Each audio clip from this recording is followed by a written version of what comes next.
Welcome to China in Focus. I'm Tiffany Meyer. Our top story: a top U.S. university moving to cut ties with a blacklisted Chinese institute months after the partnership got caught in congressional crosshairs. A New York politician raising concerns about Chinese influence in state elections. This after a former aide to New York's governor was accused of acting as an agent for Beijing. Foreign influence campaigns are back in the spotlight. How Trump is reacting to the DOJ's latest findings and what he says is missing. And families longing to adopt left heartbroken. After years of bonding with the little girl who called her mom from afar, an American woman now faces a painful reality as China abruptly halts foreign adoptions. In her mind, we are her family, and she's been waiting for us.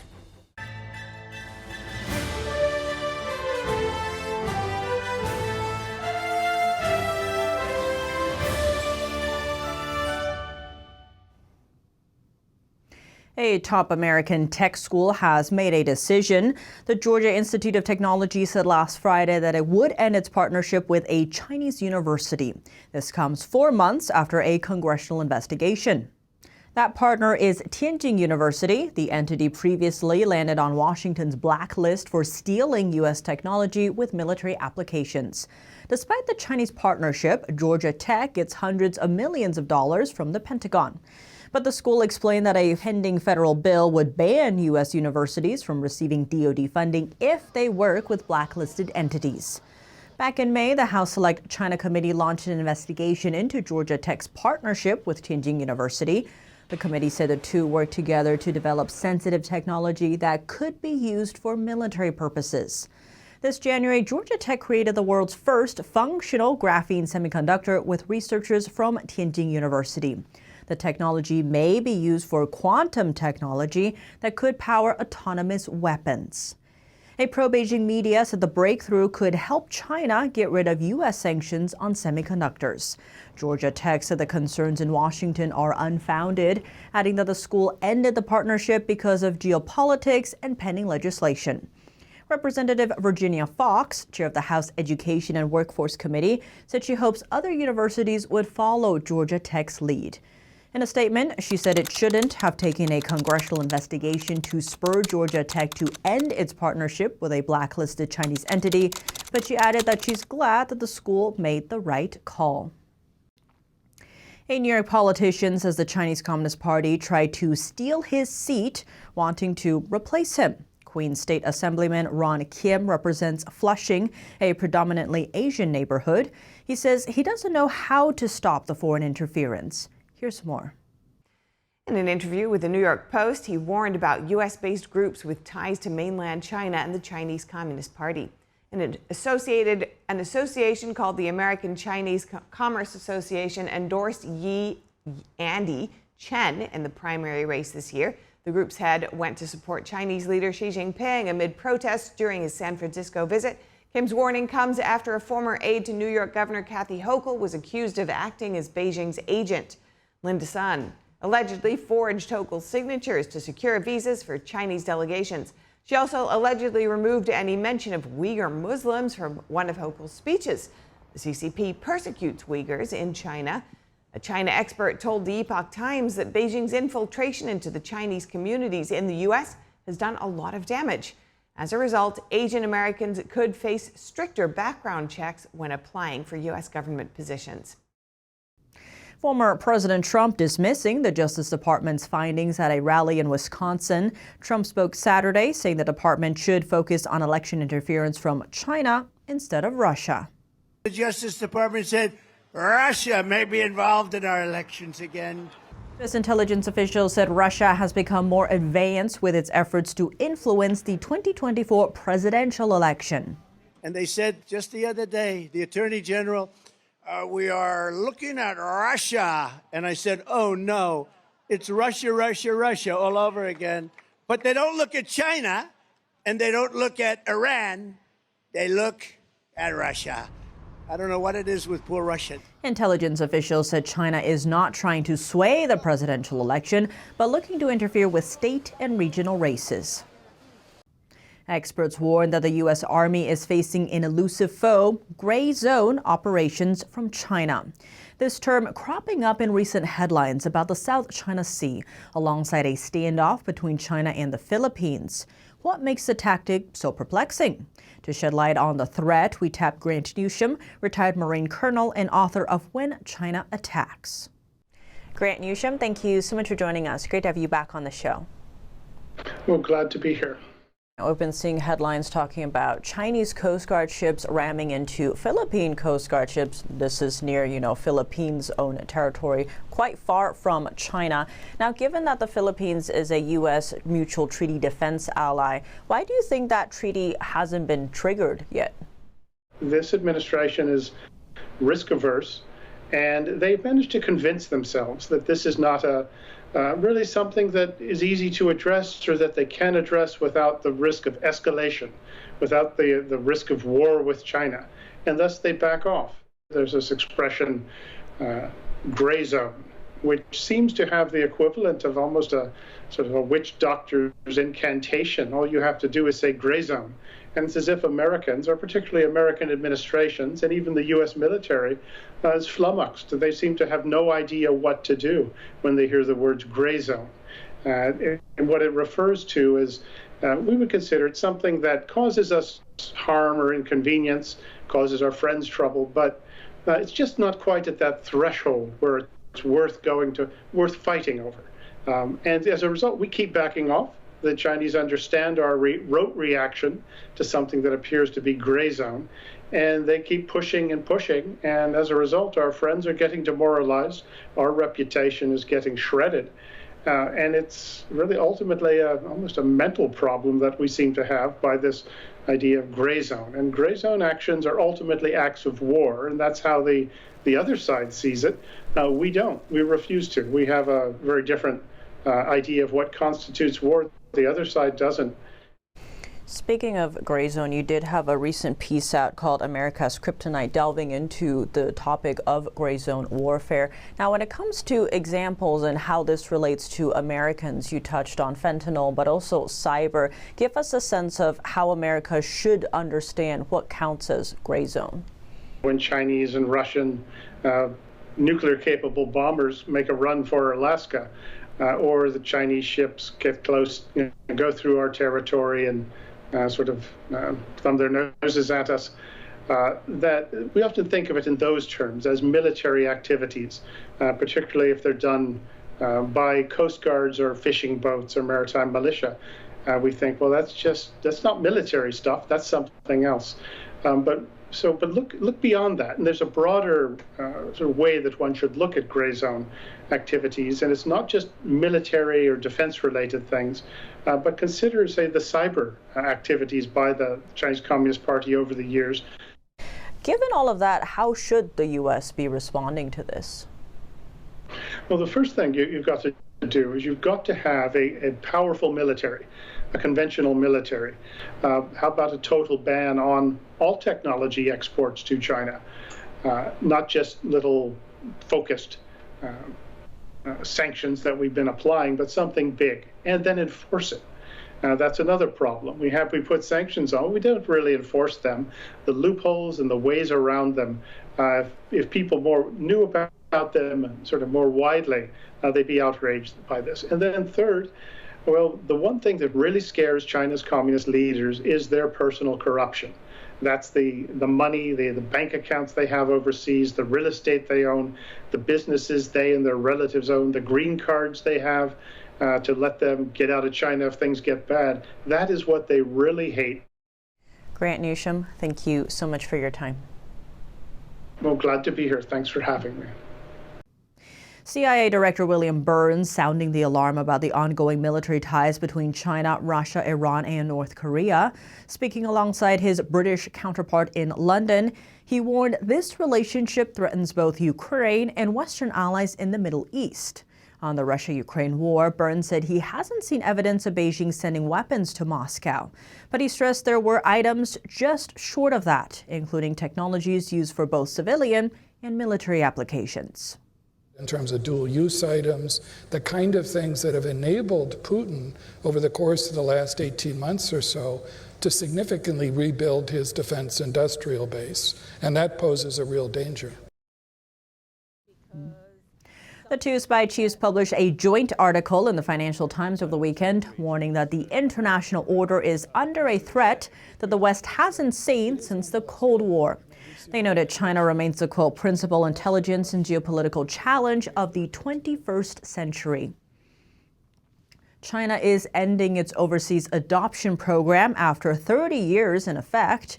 It was originally tied to the country's strict one-child policy, but the abrupt ending has left many families heartbroken. Here's the story from one of them. The Welsh family from Louisville, Kentucky, started their adoption journey in 2017, bringing home a 1-year-old girl from China. In 2019, they were matched with another Chinese girl, Penelope, then 5 years old. But the COVID-19 pandemic in 2020 halted their plans to bring Penelope back to the U.S. We prepared, we bought new clothes for her. Her bed has been ready since January of 2019. We worked on language. We practiced making Chinese food that she would like. We did all of the things and we were ready, but the call never came, except for this one final piece of paper, this travel approval. And we were waiting on that, expecting it within hours when adoptions were temporarily suspended because of COVID. A photograph sent to Amy from China shows Penelope drawing on a dry erase board.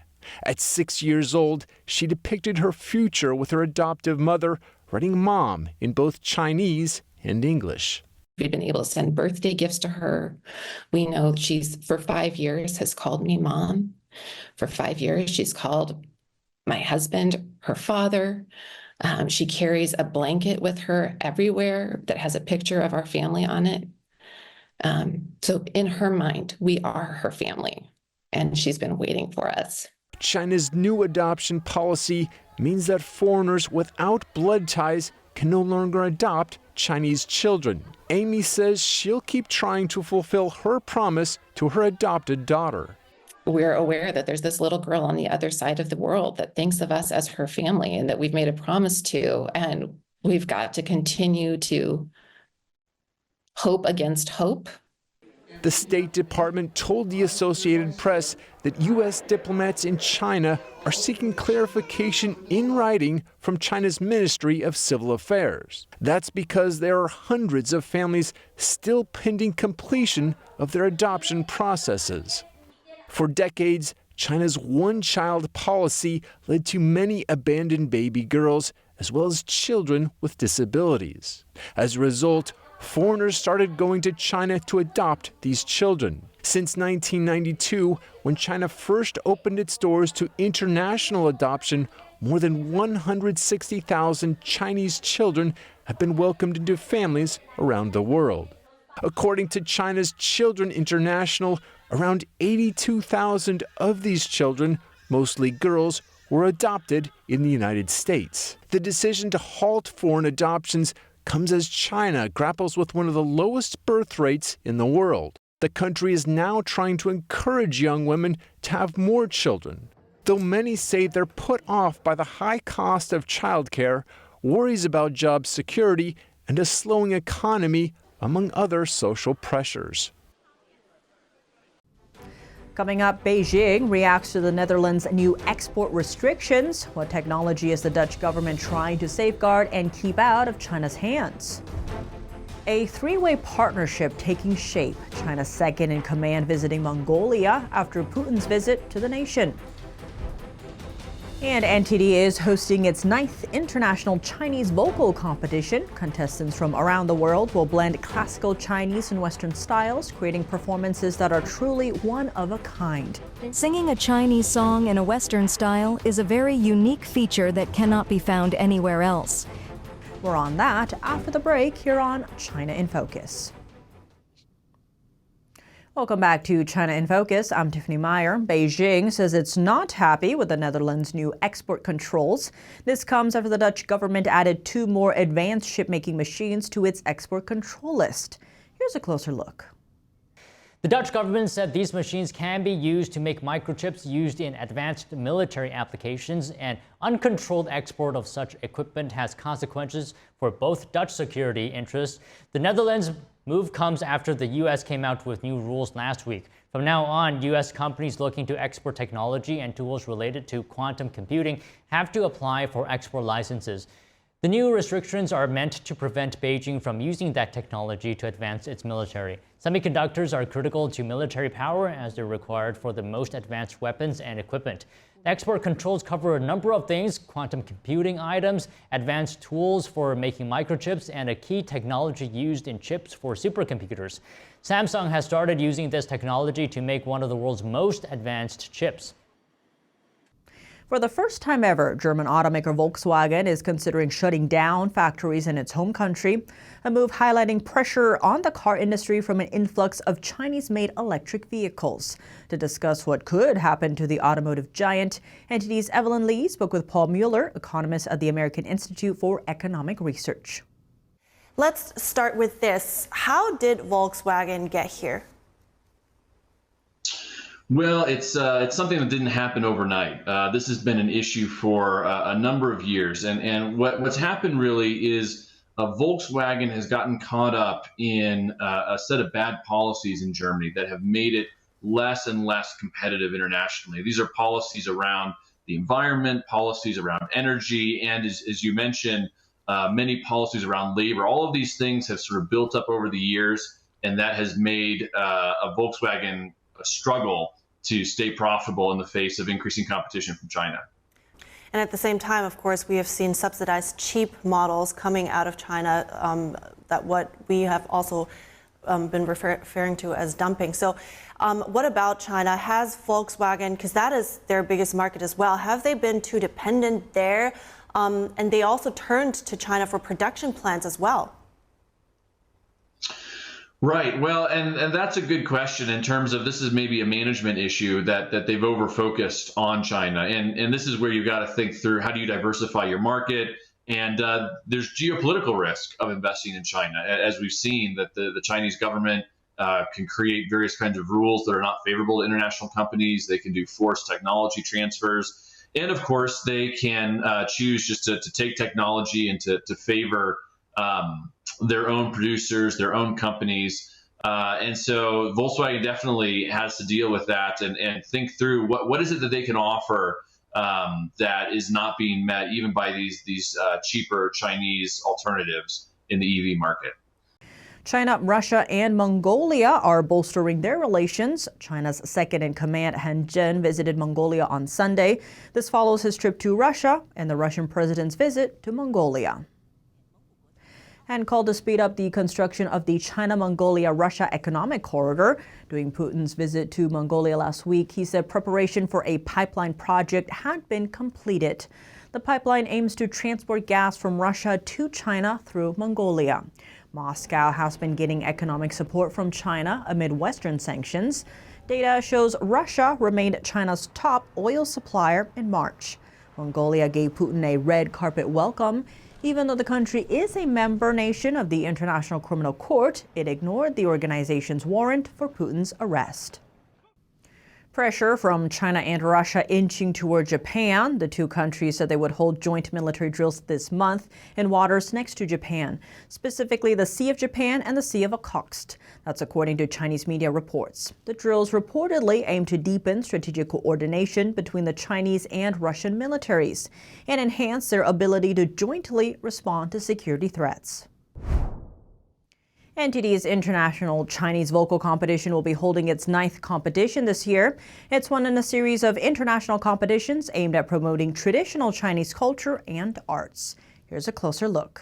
The 9th International Chinese Vocal Competition is coming to New York City. The aim of the competition is to promote pure truth, goodness, and beauty, and help the Chinese vocalists around the world showcase their talent on the world stage. NTD has set up this platform to give Chinese vocalists from all over the world an opportunity to showcase their talents. The competition will be divided into male and female vocal groups.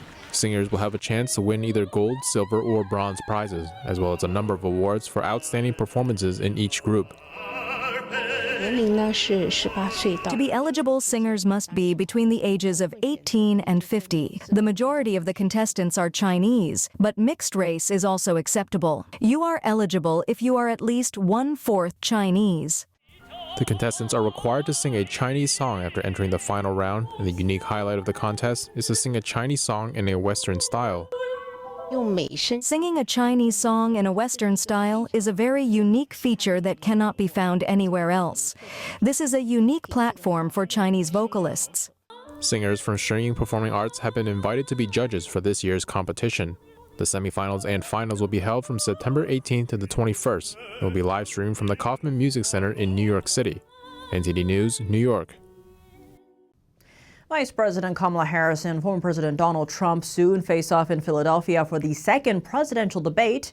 And we've got you covered. Join Steve Lance and myself for NTD's The Nation Decides 2024. We'll bring you live coverage, expert analysis, and a lot more before and after the debate. Here's a sneak peek. A new matchup in a historic election, facing off on stage in Philadelphia. You can always trust me to put country above party. We will save our country. We will save our economy. Watch our live pre- and post-debate coverage of the second presidential debate with Steve Lance and Tiffany Meyer on The Nation Decides, September 10th at 8 p.m. Eastern on NTD News. Join us tomorrow night, Tuesday at 8 p.m. Eastern. Coming up on NTD, stay tuned for America's Hope with Kelly Wright. It's New York Fashion Week. America's Hope features an interview with top fashion model Nani, who goes beyond the glitz and glam with a message of counsel for young people aspiring a career in fashion. Plus, a focus on how to prevent human trafficking. And later, Kelly talks to historian Joel Freeman, founder of the Freeman Institute, who will share his unique journey as a white man through Black history. That's tonight on America's Hope at 10 p.m. after China in Focus. Thanks for watching. See you tomorrow.